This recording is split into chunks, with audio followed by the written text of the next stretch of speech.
ডুয়ার্সে ঘুরতে এসে এই জায়গাটা মিস করছো না তো তোমরা?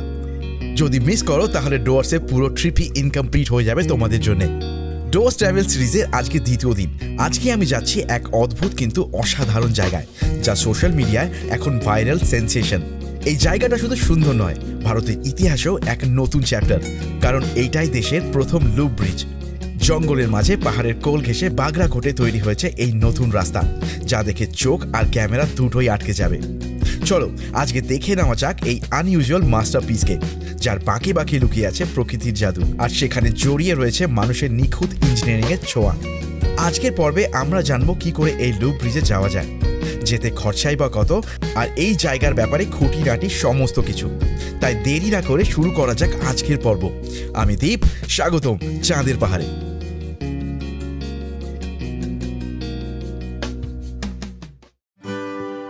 ডুয়ার্স সিরিজে আজ আমার দ্বিতীয় দিন।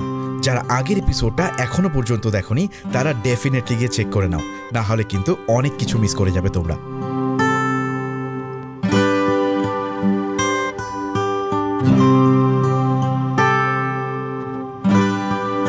এনিওয়েজ, আগে চলো ব্রেকফাস্টটা কমপ্লিট করে নেওয়া যাক।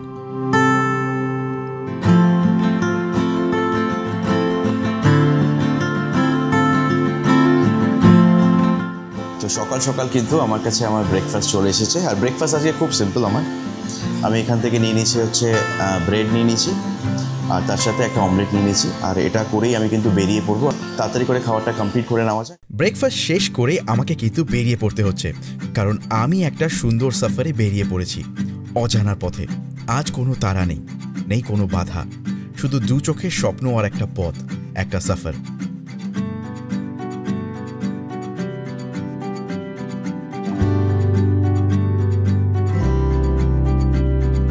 छोटी छोटी राहें मिलके कहीं दूर दूर मंजिल पर जाएगी, कभी छाँव छाँव कहीं धूप सताएगी।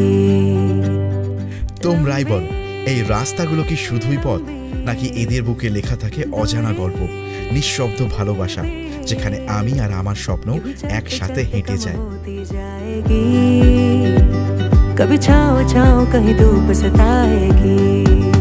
सफर अनजाना सा है, रास्ता बेगाना सा है, हर मोड़ मोड़ पे कुछ नया सा है, हर मोड़ मोड़ पे कुछ नया सा है। सफर अनजाना सा है, रास्ता बेगाना सा है, हर मोड़ मोड़ पे कुछ नया सा है, हर मोड़ मोड़ पे कुछ नया सा है।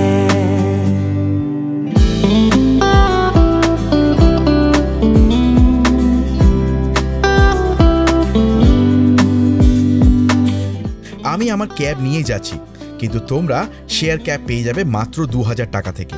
লাটাগুড়ি থেকে চালসা হয়ে ওদলাবাড়ি, দেন ওখান থেকেই বাগরাকোটের লুপ ব্রিজে পৌঁছানো যায়। এখান থেকে 35 কিলোমিটারের পথ, আর সময় লাগবে যেতে 1 ঘন্টার মতন। তাই আমি দু চোখ ভরে দেখছি এই অপরূপ পথ চলা।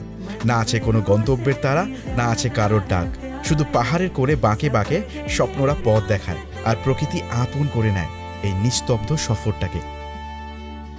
सफर अनजाना सा है, रास्ता बेगाना सा है, हर मोड़ मोड़ पे कुछ नया सा है, हर मोड़ मोड़ पे कुछ नया सा है।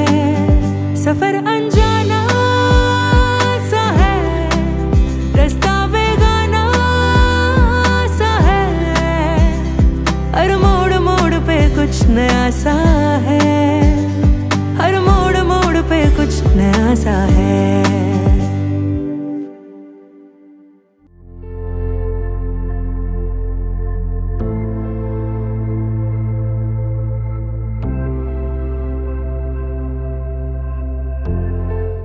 পাহাড়ের কোলে সবুজে মোড়া জঙ্গলে ঘেঁষে যখন তোমরা এগোচ্ছ বাগরাকোটের দিকে, হঠাৎ একটা সময় রাস্তা তোমাদের ঘুরিয়ে নিয়ে যাবে সম্পূর্ণ একটা চক্রে, ঠিক যেন গাড়িটা সাপের মতন পাহাড় বেয়ে উঠছে।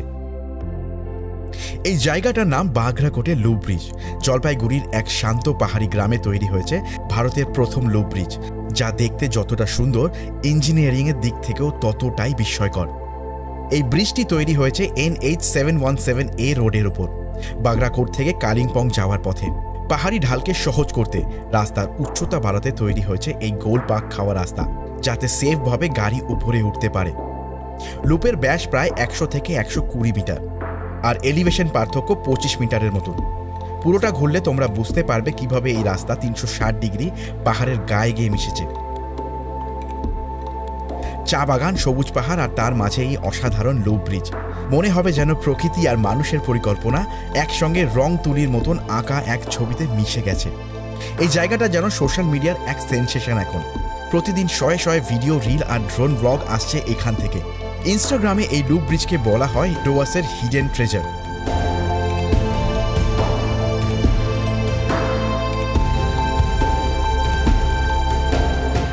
এই ব্রিজে হাঁটা বা সেলফি নেওয়া এখন টেম্পোরারিভাবে কিন্তু বন্ধ। সাময়িককালে অনেক অ্যাক্সিডেন্ট হয়েছে এই সেলফি নেওয়ার জন্য, তাই আপাতত এই ব্রিজে হাঁটা বা ছবি তোলা একদম বারণ। ফাইনালি বেরিয়ে পড়লাম এখান থেকে। জায়গাটা বেশ ভালো লাগলো আমার, তাই তোমরা ডোয়াসে আসলে ডেফিনেটলি এই জায়গাটাকে চেক করতে ভুলো না। जाने ये कैसी रातें आई, उसके सपने मेरे आंखों को भा गई। बातें कुछ ऐसी वो कह के गई, मेरे धड़कनों में यूं समा गई। ख्वाब जो मेरे अब इनको बना दे बाहों में तेरे दे जगह। अब मुझे बोलना है सारी वो जो बातें दिल में है, তোমাকে চাইছি আরো বেশি, কি করে বলবো ভালোবাসি। পথে একটা মনেস্ট্রিও পড়বে, আর আমি সেটাকে ভিজিট করেই আমার হোটেলে ফিরব। আর কিছুক্ষণের মধ্যেই পৌঁছে গেলাম মনেস্ট্রিতে।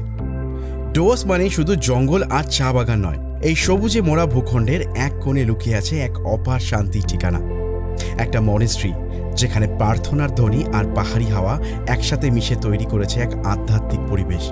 আজ আমরা চললাম সেই অজানা বৌদ্ধ মঠের সন্ধানে, যেখানে শুধু ইতিহাস নয়, মনেও জায়গা করে নেবে এক নতুন অনুভব। এই জায়গাতে কিছুটা সময় না কাটালেই নয়, অসাধারণ একটা জায়গা। যারা ডোয়ার্স ভিজিট করতে আসছো তারা এই জায়গাটাকে মিস করো না।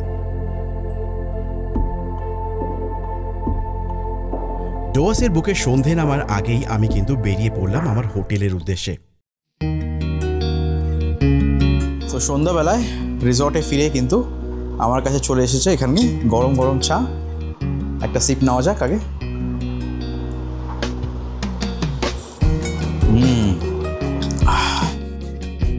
আর চা শেষ হতে না হতেই আমার সামনে আমার স্ন্যাক্স এসে হাজির।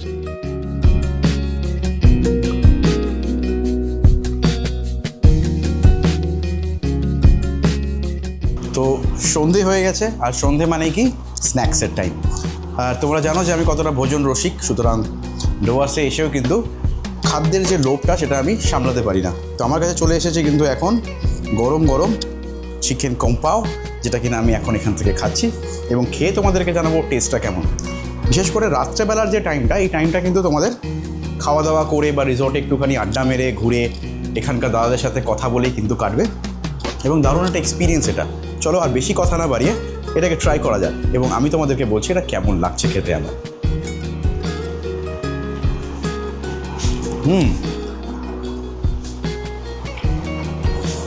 কলকাতা থেকে যে আমি এত দূরে আছি, আমি এক মুহূর্তের জন্য সেটা ভুলেই গেছিলাম। অনবদ্য টেস্ট। আমি কলকাতায় যেই টেস্টটা এই খাবারটাতে পেয়েছি, আমি কিন্তু এটা সেম এখানে পেয়েছি, বরং তার থেকে বেশি পেয়েছি। বেশ সুন্দর খেতে। ডেফিনেটলি এখানে এসে কিন্তু তোমরা মাল্টিপল ধরনের খাবার কিন্তু ট্রাই করতে পারো এবং ডেফিনেটলি ভুলো না। আমার বিশ্বাস তোমাদের দারুণ লাগবে। জঙ্গলের বুকে এখন সন্ধে নেমে এসেছে, তাই এই সময় আর বেশি কিছু করা নেই।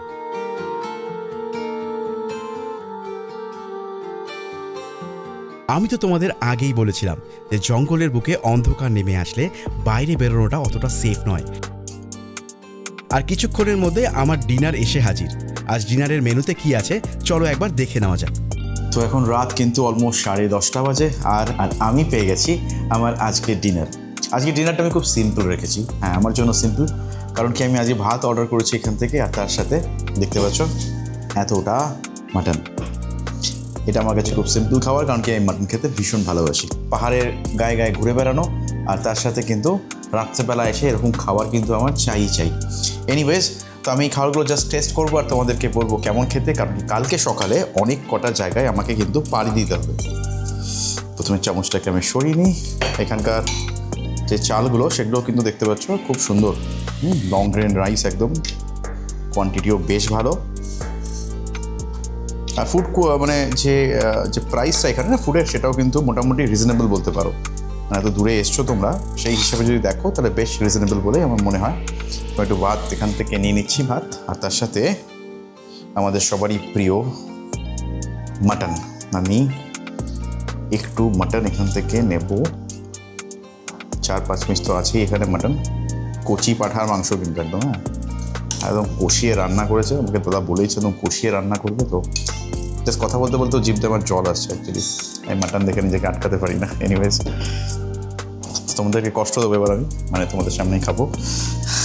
তো আমি একটু টেস্ট করে দেখে নিই যে কেমন জিনিসটা কেমন হয়েছে। দেখে তো বেশ ভালো লাগছে। এনিওয়েজ,